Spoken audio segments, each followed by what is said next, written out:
Hello दोस्तों, दृष्टि IAS के न्यूज़ प्रोग्राम में आपका स्वागत है। तो हाल ही में यानी आज के दिन जीएसटी काउंसिल की बैठक संपन्न हो रही है। इसी वजह से आज के दिन यह विषय चर्चा में है और इसमें जो प्रमुख बातें निकल करके आएंगी वे हैं पेट्रोल और डीजल को जीएसटी के दायरे में लाना। तो एक सवाल खड़ा हो रहा है कि क्या पेट्रोल और डीजल को जीएसटी के दायरे में लाया जा सकता है। इसी वजह से आज इस टॉपिक को हमने खबर में लिया है। तो आज हम इस पर डिस्कशन करेंगे और पूरे मामले को समझेंगे। ठीक है, तो आगे बढ़ते हैं और डायमेंशंस देखते हैं। डायमेंशंस में अभी हम आगे न्यूज़ को देखेंगे। जीएसटी काउंसिल, इसकी कौन सी बैठक होने जा रही है, इसमें कौन कौन से मुद्दे शामिल हो सकते हैं उनको देखेंगे। इसका प्रभाव क्या हो सकता है, चुनौतियां क्या हैं इसके सामने, निष्कर्ष और एक सवाल जिसे आप मेंस के लेवल पर डील करेंगे। तो यह विषय जीएस पेपर 3 के अंतर्गत कवर होता है। इसके साथ ही साथ आगे बढ़ने से पहले एक जानकारी और दे दें कि जो पीटी रिवीजन सीरीज चल रही है उसका आर्ट एंड कल्चर से रिलेटेड प्रोग्राम आज 8 बजे आप देख पाएंगे। तो अपने पेन और कॉपी लेकर तैयार रहिएगा और उसको देखिएगा और आराम से रिवीजन कीजिएगा। तो आगे बढ़ते हैं और न्यूज़ को देखते हैं। तो न्यूज़ है, will petrol and diesel come under GST, council to take call in first in person meeting since start of pandemic. तो जब से कोरोना वायरस या महामारी शुरू हुई है उसके बाद से लेकर यह पहली फर्स्ट इन पर्सन मीटिंग है, यानी सभी लोग आमने सामने फिजिकल रूप से प्रेजेंट रहेंगे मीटिंग में। तो अंतिम जो मीटिंग थी वह दिसंबर 2019 में फिजिकल मीटिंग हुई थी। हालांकि अगर हम वर्चुअल मीटिंग की बात करें तो उसके पहले जून 2021 में जीएसटी काउंसिल की मीटिंग हो चुकी है। तो ये जो मुद्दा अभी निकल करके आ रहा है पेट्रोल एंड डीजल का, इसके संबंध में केरल हाई कोर्ट ने परिषद को निर्देश दिए थे इस संबंध में कि इसको भी जीएसटी के अंतर्गत शामिल करने पर विचार किया जाए, जिसकी वजह से इस मुद्दे को इसमें शामिल किया गया है। जो मीटिंग है वह 45वीं जीएसटी काउंसिल की मीटिंग होने जा रही है और इसकी अध्यक्षता श्रीमती निर्मला सीतारमण करेंगी, जो वित्त मंत्री हैं इस वक्त केंद्र सरकार में। तो 17 सितंबर यानी आज मीटिंग का आयोजन लखनऊ में किया गया है। इसके बाद जो भी अपडेट्स निकल करके आएंगे वे आप आगे किसी अन्य प्रोग्राम्स में उनको कवर किया जाएगा। आज हम उन मुद्दों को शामिल कर रहे हैं जो चर्चा में बने हुए हैं। तो जीएसटी काउंसिल की जो मीटिंग होने जा रही है, ऐसे में जीएसटी काउंसिल को भी एक बार समझना महत्वपूर्ण है। उसके बाद हम आगे बात करेंगे प्रमुख मुद्दों की, प्रमुख इश्यूज़ के बारे में। तो जीएसटी काउंसिल एक संवैधानिक निकाय है जो अनुच्छेद 279 यानी 279A के अंतर्गत आता है। जीएसटी की ही अगर हम बात करें तो संविधान के अनुच्छेद 246A के अंतर्गत जीएसटी का प्रावधान किया गया है और संविधान संशोधन अधिनियम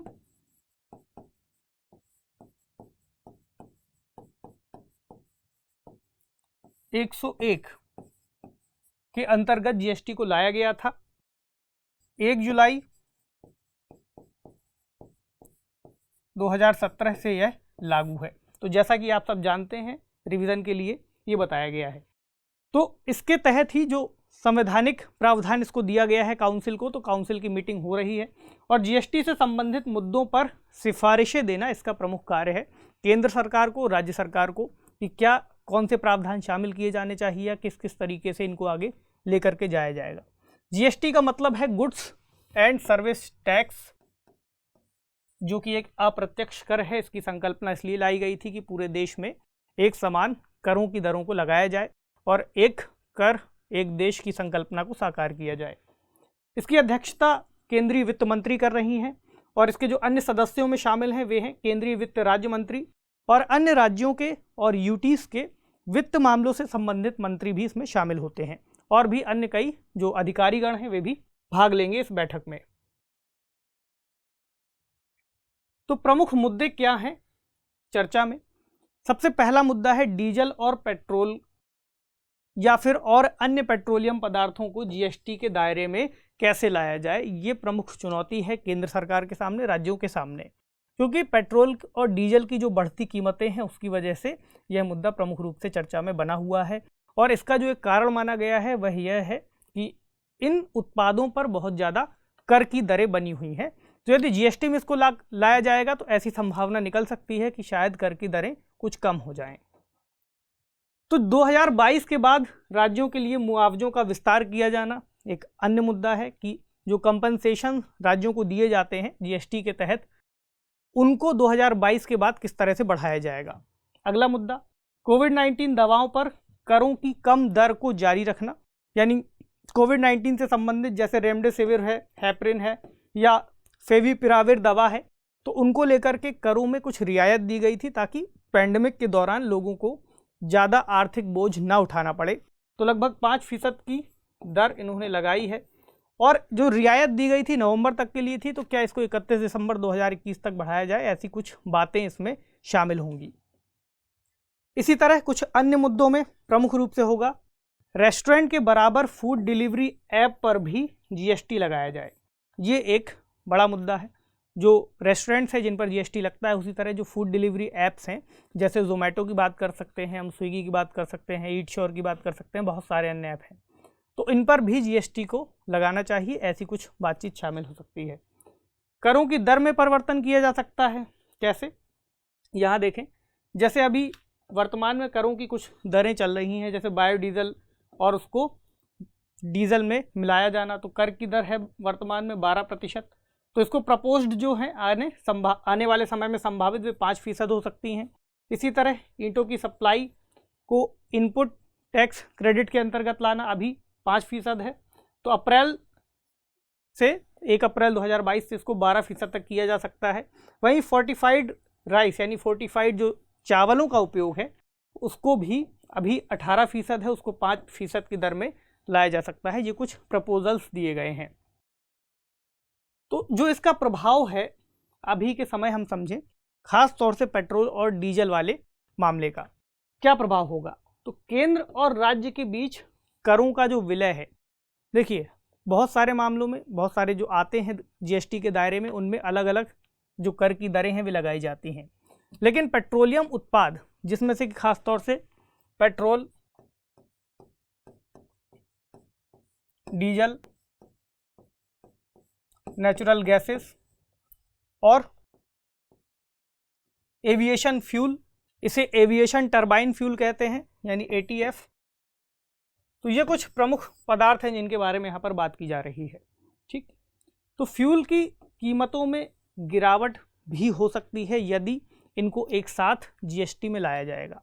देखिए वर्तमान समय में जो स्थिति है, तो जो कर की दरें हैं उसमें सबसे पहले हम समझें, मान लीजिए जीएसटी है, जीएसटी में 28% कर की दर अधिकतम रूप से मानी गई है।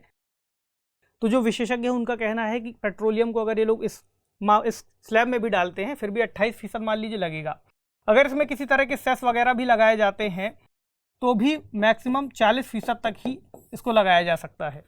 12% मान लीजिए सेस लग जाता है 28% के अलावा, तो भी 40% ही रहेगा। लेकिन वर्तमान में जो पेट्रोल उत्पाद है उन पर केंद्र सरकार का उत्पाद शुल्क यानी एक्साइज ड्यूटी, इसके अलावा वैट और भी अन्य तरह के जो कर लगते हैं वे लगभग 50% तक लगते हैं। कीमतों में कमी आ सकती है इससे, ऐसा माना गया है। इसके अलावा एक देश में एक समान कीमतें लागू हो जाएंगी, क्योंकि वर्तमान समय में अलग अलग राज्य अलग अलग स्तर पर जो कर हैं वे लगाते हैं, अलग अलग दरों पर लगाते हैं। तो अगर एक समान पेट्रोल और डीजल वाले उत्पाद को लाया जाएगा तो पूरे देश में एक समान करों की दरें हो सकती हैं। इसके अलावा एक जो चिंता का विषय है वह है राज्यों को और केंद्र सरकार को राजस्व की हानि हो सकती है, क्योंकि कुछ उत्पाद हैं जो राज्यों के लिए आय का बड़ा स्रोत माने जाते हैं, जैसे विद्युत है, इसमें पेट्रोल डीजल वाले उत्पाद हैं, बिजली है। तो ये 3 चीज़ें प्रमुख रूप से शामिल हैं। इसमें अगर हम पेट्रोल डीजल को यहाँ से हटा दिया जाएगा तो एक बड़ा राजस्व का हिस्सा वहाँ पर कम हो सकता है दोनों के लिए। इसी तरह जो इसका लाभ है, एक आईटीसी की सुविधा भी मिल सकती है, यानी इनपुट टैक्स क्रेडिट की। किस संबंध में? खास तौर से पेट्रोल के पदार्थों में, जो अगर इनको जीएसटी के दायरे में लाया जाएगा तो उसमें भी आईटीसी मिलने की संभावना है। आईटीसी क्या होता है सामान्य तरीके से समझ लें, लेकिन आईटीसी से पहले एक चीज़ और जान लें कि यहाँ पर एक और बात निकल करके आती है कि कैस्केडिंग इफेक्ट भी कम होगा, यानी करों पर कर लगना, टैक्स पर टैक्स जिसको कहते हैं। कैसे लगता है टैक्स पर टैक्स? मान लीजिए किसी व्यक्ति ने 100 रुपये की कोई चीज़ खरीदी, उसमें उसने 20% टैक्स दे दिया। मान लीजिए उसने जीएसटी दे दिया, पेट्रोल के स्तर पर ही अगर हम ले लें, उसकी कीमत हो गई 120 रुपये। अब उसे इस पर 10% वैट देना था। उसने इस पर जब 10% वैट दिया तो ये निकल करके आया 12 रुपये, यानी इसकी कीमत हो गई 132 रुपये उसको जो देने पड़े।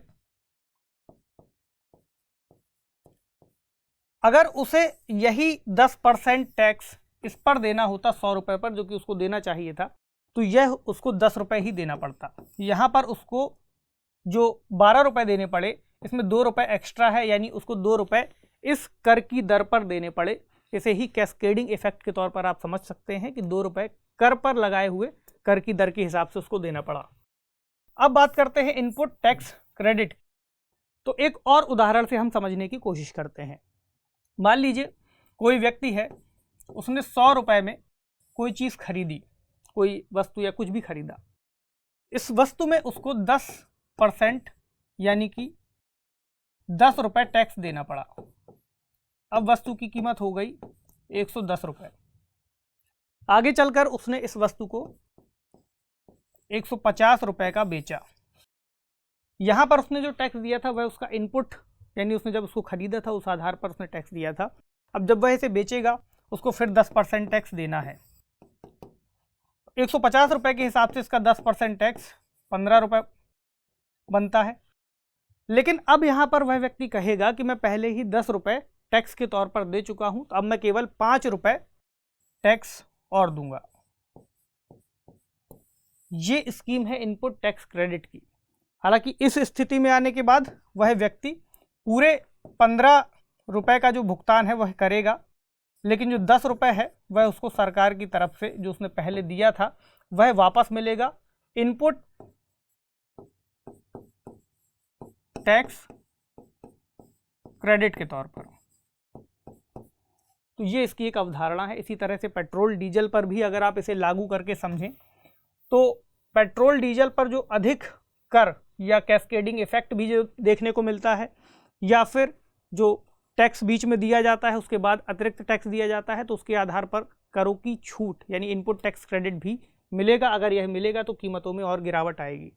एक और उदाहरण लेकर के चलते हैं और समझते हैं किस तरह से टैक्स लगता है। ये 2021 फरवरी के हिसाब से डेटा है।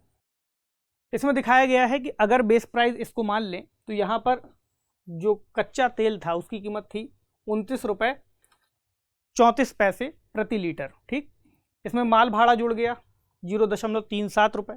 तो इसके लिए डीलर को जो चार्ज करना पड़ा वह था ये 29 रुपये 71 पैसे। इसमें एक्साइज ड्यूटी और वैट शामिल नहीं है। एक्साइज ड्यूटी इसमें लगी 32 रुपये 98 पैसे। डीलर का कमीशन जुड़ा लगभग 3 रुपये 69 पैसे। बाद में वैट लगा करके और कमीशन को जोड़ करके जो वैट लगा उसमें कमीशन डीलर का शामिल था, इस पर वैट लगा, ये हो गया 19 रुपये 92 पैसे। अंत में उपभोक्ता के पास जो रिटेल प्राइस यानी खुदरा मूल्य आया, जो आप और हम जाकर के पेट्रोल भरवाते हैं, वहाँ पर कीमत यह निकल करके आई 86 रुपये 30 पैसे प्रति लीटर। ये तब की कीमत है। इस डेटा के हिसाब से वर्तमान समय में दिल्ली की कीमतें 102 रुपये 103 रुपये के आसपास पहुँच रही हैं, तो ये कीमत बहुत ज़्यादा हो गई है।